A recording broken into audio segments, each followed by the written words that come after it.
Son en punto las 9:30 de la mañana, tenemos 24 grados de temperatura y como lo anunciábamos desde temprano, tenemos el gusto de recibir, en este caso en estudios, a la diputada colorada Nivia Reich, que, como decíamos, está planteando esta posibilidad de que ingresen turistas a Uruguay que ya hayan tenido COVID-19. Esto además de la mano con otro proyecto que habla acerca del tema ahogamientos, que, como decimos siempre, por supuesto que en esta época del año adquiere más voz o está más en las pantallas, pero en realidad es algo que sucede durante todo el año. Bienvenida, un gusto. Muchas gracias. Y bueno, seguimos en el litoral, un poco más al sur, porque soy de Colonia.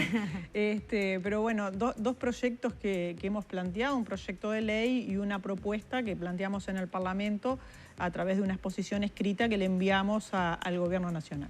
Para empezar entonces con el tema del turismo, como usted lo decía, representando a Colonia, uno de los departamentos que más se está viendo también afectado por la falta de turistas extranjeros, usted plantea la posibilidad de que ingresen aquellos que puedan certificar que tuvieron la enfermedad y empezar con una especie de plan piloto. ¿De qué se trata? Bueno, sin duda que el impacto en el sector turístico de la pandemia y las consecuencias han sido muy importantes. En el departamento de Colonia en particular, ya hacía 4 años que veníamos con un déficit de turistas y se notaba a nivel de los operadores.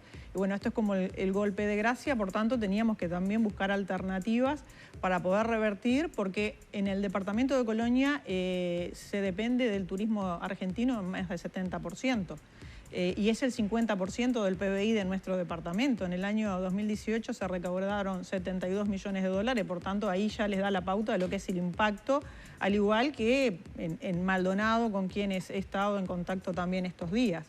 Entonces, la medida más segura que nosotros encontrábamos es permitir el ingreso de turistas extranjeros en un número que tiene que determinar el gobierno. Nosotros poníamos el ejemplo de 1000 turistas, que ya hayan sido COVID positivo, o sea, que estén inmunizados en forma natural, y al momento de ingresar al país se tiene que constatar el PCR negativo y el test serológico que marca el nivel de anticuerpos, que en determinado nivel de anticuerpos, entonces ahí nos está dando la pauta de que es más seguro que ingrese ese turista porque ya cursó la enfermedad, no lo tiene presente, tiene los anticuerpos en su cuerpo, entonces protegemos a la población de nuestro país que no tiene riesgo de contagio. Se habla de un plazo de unos 3 meses aproximadamente que tendría la persona como esa inmunización luego de tener el COVID. ¿Se habla de eso en el proyecto también? En realidad, o sea, con ese test estaría... En realidad la dinámica de la pandemia va cambiando la información, incluso el conocimiento científico. Ahora la Universidad de Oxford hace pocos días presentó un estudio que establece que hay una inmunidad por un plazo mínimo de 6 meses. Hay otros estudios que datan de 8 meses, entonces digo, habría que permitir el ingreso a quienes lo hayan cursado en los últimos 5 meses para tener la garantía de que no hay una ventana de contagio. La idea es que se realicen un test al ingresar al país que corre por cuenta del turista, que está en el entorno de los 1000 pesos y que tiene que certificar que se generan anticuerpos, porque también hay algunas investigaciones y yo creo que debe ser lo que más puede preocupar al televidente que está escuchando esta propuesta. Bárbaro, pero haber cursado la enfermedad siempre es 100%, significa que están inmunizados, porque hay estudios que dicen que hay personas que no generarían tantos anticuerpos. Hay que establecer el nivel de anticuerpos, ¿no? Digo, hay 2 test, el PCR y el test serológico. El test serológico cuesta 1000 pesos, el PCR anda en los $100 y eso por supuesto que es a cuenta de quien quiera ingresar al país. Y toda la información es muy dinámica. Hoy en día esto es así, capaz que en una semana no lo es, pero digo, los últimos estudios científicos están indicando esto. A mí me ha asesorado una científica uruguaya, Juana Hughes, que es química, experta en biotecnología, y bueno, queríamos presentar una propuesta, una salida. En su momento el intendente de Maldonado, Antía, él le pidió al presidente para abrir las fronteras para todos los residentes, y yo entiendo que ahí sí hay un riesgo de abrir en forma indiscriminada a todos, y que tenemos que tener más acotado quienes ingresan en cuanto a la seguridad de no contagio. Diputada, ¿se pusieron algún plazo para analizar este tema, teniendo en cuenta que estamos en plena temporada, los datos que se brindan desde el departamento de Colonia, quien usted representa, con la Cámara de Turismo, cómo se ha hablado también a nivel de gobierno, del Poder Ejecutivo, en qué está, cuándo se podría tratar y cómo es la receptividad también con el resto de los partidos políticos. Nosotros lo planteamos como un plan piloto, durante 15 días hacer una evaluación de estos 1.000 personas o las que determine el gobierno que ingresarían al país, incluso a la semana hacerle un nuevo PCR para aún garantizar más a esta primera experiencia. Y después sí, ahí poder hacerlo de otra manera si todo sale como la ciencia lo indica. Esto nosotros lo hablamos con el director de turismo de la Intendencia de Colonia, lo hablamos con la Asociación Turística, que nos reunimos con los otros 2 diputados y realmente ven como una luz de salida, porque digo, las fronteras cerradas en forma indefinida no pueden quedar porque realmente ya el 10% de los operadores turísticos han cerrado sus puertas. Pasa que esto iría contra un decreto vigente. Bueno, el cierre de fronteras es hasta el 31 de enero, ¿no? Entonces digo, la propuesta es que nosotros presentamos es para que sea considerada, a ver si cabe la posibilidad de que luego de este plazo, desde Presidencia, anuncien nueva medida. En caso de que no se extendiera. En caso de que no se extendiera. También lo hablamos personalmente con el Intendente Moreira y esto se lo elevamos al ministro Salinas, al ministro Cardoso, al director de la OPP y a Isaac Alfi y a la ministra de Economía, porque digo, una exposición escrita por un tema formal no lo puedo enviar al presidente de la República, pero sí el presidente está en conocimiento de esto, el intendente Antía también y el intendente Orsi también. Bueno, son departamentos que lógicamente que están afectados, Canelones no tanto como Colonia y como Maldonado, pero bueno, Rocha también. Claro, diputada, ¿qué pasa con la experiencia internacional? Porque todos hemos escuchado, incluso autoridades de gobierno lo han mencionado aquí en nuestro país, que el mundo parece ir en línea de ese famoso pasaporte sanitario o como se le den llamar, que justamente hace referencia a eso. Pero hay un país en el cual ya se esté aplicando, hay alguna experiencia que se pueda citar y que tenga evidencia de cómo le fue. En Chile lo están aplicando. Bueno, y después hay otros países como Alemania, como Reino Unido, que van también en esa línea. Hay algo que es claro, nosotros cuando presentamos una propuesta, nuestra prioridad es mantener la salud de todos los ciudadanos del país, de todos los uruguayos. Esa es nuestra prioridad, no dañar lo que se ha conseguido hasta ahora, que bueno, ahora lamentablemente hemos tenido algunas situaciones que se han disparado, pero digo, hasta ahora más o menos la hemos venido llevando bien. No queremos cambiar eso, o sea, esta es una propuesta que nosotros presentamos. Hay quien ha presentado una propuesta de apertura de fronteras para todos los residentes. Nosotros queremos hacer una apertura de frontera para los turistas que ya hayan tenido esta patología y que hoy por hoy estén inmunizados con una carga tal de anticuerpos de que no van a contagiar. Así que, bueno, después que culmine esta vigencia del decreto a fin de mes, podríamos estar hablando que esta propuesta se analizaría tal vez para el mes de febrero. Bueno, nosotros se lo mandamos al Poder Ejecutivo en estos días también, digo, porque todo... Llega carnaval, llega... Claro, pero porque ¿qué pasa? Turismo. Todo lleva un trámite, todo lleva un tiempo, lo presentamos en el Parlamento, tiene que salir a través en la mesa de entrada, tiene que ser enviado a los otros ministerios, todo eso lleva un tiempo. Entonces digo, esperamos a que todos lo puedan estudiar bien, a que todos se puedan asesorar bien y ni que hablar que en las próximas horas vamos a estar haciendo una ronda de contactos para ver qué evaluación hizo cada uno, pero nosotros lo que quisimos presentar es una alternativa, una propuesta para ayudar al sector turístico, porque digo, acá no es salvar a los operadores, acá es salvar miles de puestos de trabajo. Ya han sido cientos los trabajadores que lo han perdido, que no han trabajado esta temporada y que realmente están pasando muy mal.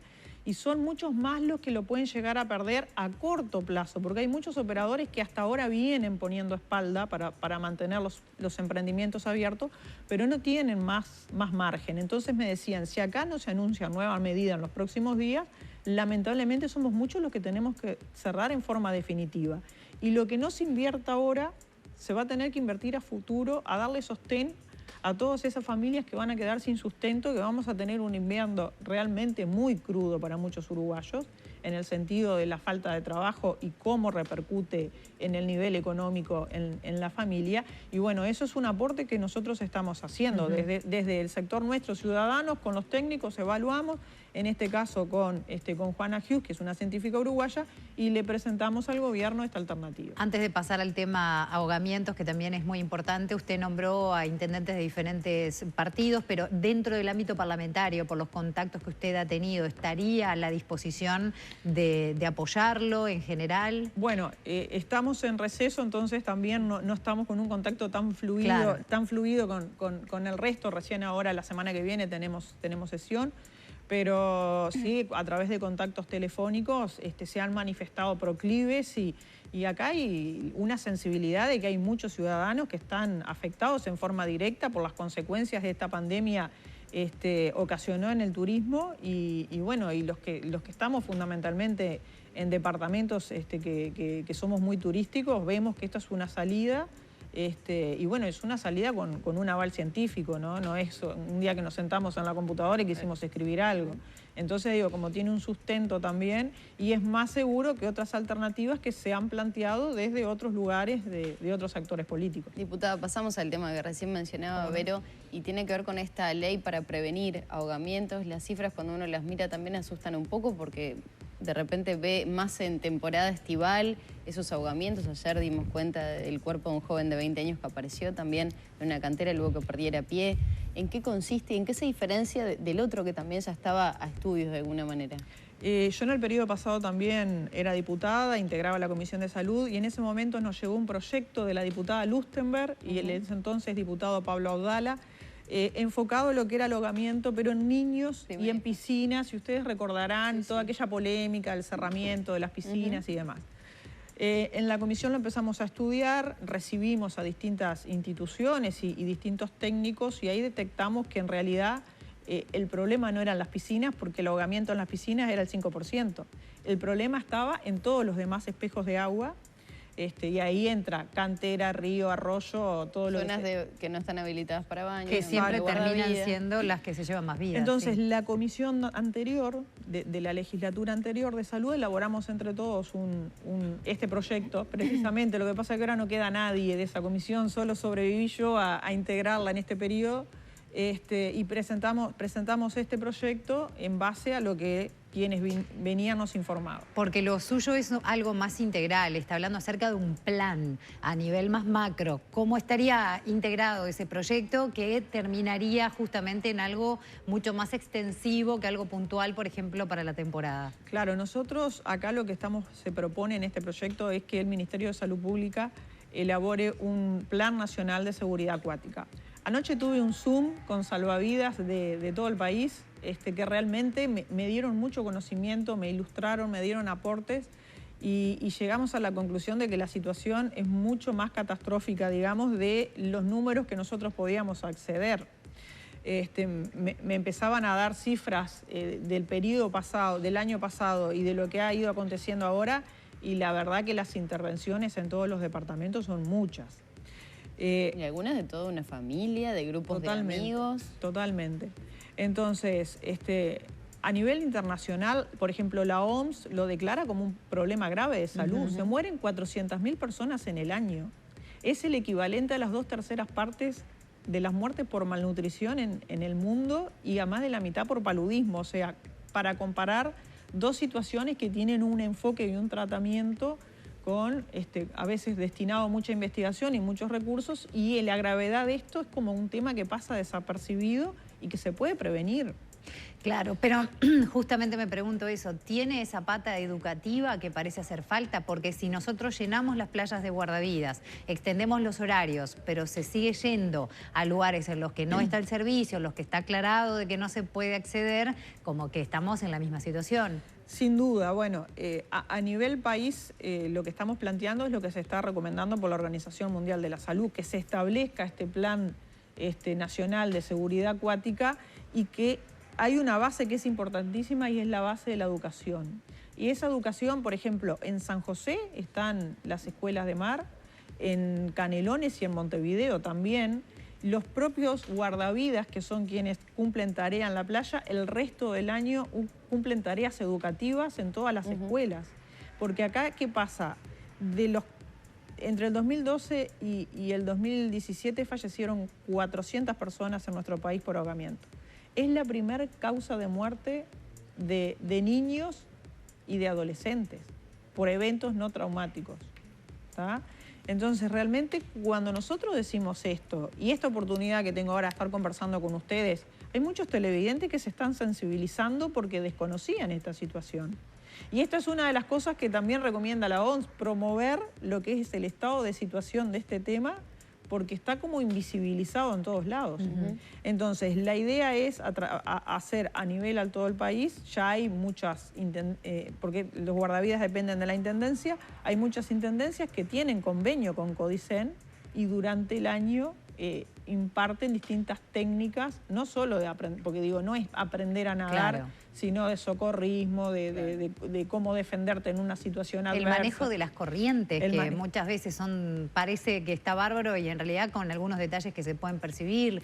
Las banderas, que además lo comentábamos incluso aquí en el programa, cada vez son más y no siempre se interpretan de la forma correcta. ¿Dónde está la de peligro? ¿Por qué? Apoyarse en el guardavidas. Son cosas como que todavía parece que no terminan de prender en la sociedad. Y departamentos como lamentablemente Colonia, que no tenemos servicio de guardavidas, claro, somos el departamento que más costa tiene en el país. Lo mismo Soriano, que estábamos hablando de Soriano hace un rato.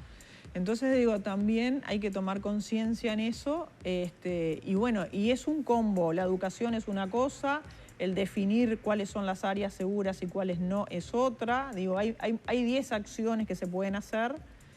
También enseñarnos a quien hacemos uso de esos espacios de técnica de socorrismo, porque lo desconocemos. Claro. Sí, sí, tal cual. O sea, quería por esas dos grandes patas, digamos. Sin duda. Y también me imagino incorporar un poco más de servicios de guardavidas, ya sea en convenios con las intendencias y demás. Ahí entra tal vez el diálogo con Ministerio de Salud Pública, OPP, ¿cómo han sido también a nivel...? Y trabajar también con la Mesa Interinstitucional de Seguridad Acuática, MISA. Que ya hace tiempo que está trabajando. Está trabajando y que, bueno, están desde Prefectura, los guardavidas, Ministerio de Salud Pública, UDELAR, incluso hay también un delegado por pediatría, Facultad de Medicina. ¿Qué impacto ha tenido esa Mesa Nacional Acuática? Porque los datos que tenemos, que son los de los 396 ahogamientos desde 2012 a 2017, no están actualizados. O sea, tienen 4 años. No están actualizados. ¿Falta eso? ¿Faltan cifras? ¿Qué más y sinceramente hemos buscado, y capaz que a ustedes les pasó lo mismo, datos nuevos, y no accedimos. Entonces digo, también nosotros hemos pedido información oficial, pero lógicamente a veces la respuesta lleva un tiempo que nos den los números. Pero realmente incluso esos datos, hablando ayer con los guardavidas, hoy en día tampoco reflejan la realidad, porque digo, ellos ya están también, cambió la forma incluso de registrar. Ellos, todo acto de prevención que realicen también lo están registrando. No solo si existe un ahogamiento o si existe un rescate. También cuando actúan a nivel de prevención, ya sea en la arena, en las rocas, donde sea, también queda todo registrado. Claro. O sea, hay un mejor registro, pero cuando hablo con ellos es claro que estos números hay una especie de subregistro en cuanto a la importancia. Ya nos tenemos que despedir, pero antes el proyecto ya fue presentado, como usted lo decía, termina el receso. ¿Cuándo se va a tratar? ¿Hay alguna idea de plazos? ¿Cómo viene esa negociación? El proyecto fue presentado, pasa a la Comisión de Salud, que integro. La Comisión de Salud, bueno, estamos sesionando en forma extraordinaria porque estamos todos en receso, pero estamos sesionando en forma extraordinaria porque, lógicamente, la situación de la pandemia nos convoca en forma permanente, pero todos los proyectos a partir del 1 de marzo es cuando se tratan formalmente, así que, bueno, a partir de esa fecha, pero entiendo que va a tener el apoyo de todos, es el mismo proyecto que fue elaborado por todos los partidos en el periodo pasado. En la Comisión de Salud también la integra Cristina Lustenberg, que fue la disparadora, una de las disparadoras del tema. Así que sin duda que es un proyecto de ganar-ganar, digo. Entonces creo que no va a tener resistencia por nadie. Muy bien. Diputada, muchísimas gracias. Un gusto, que pasen bien.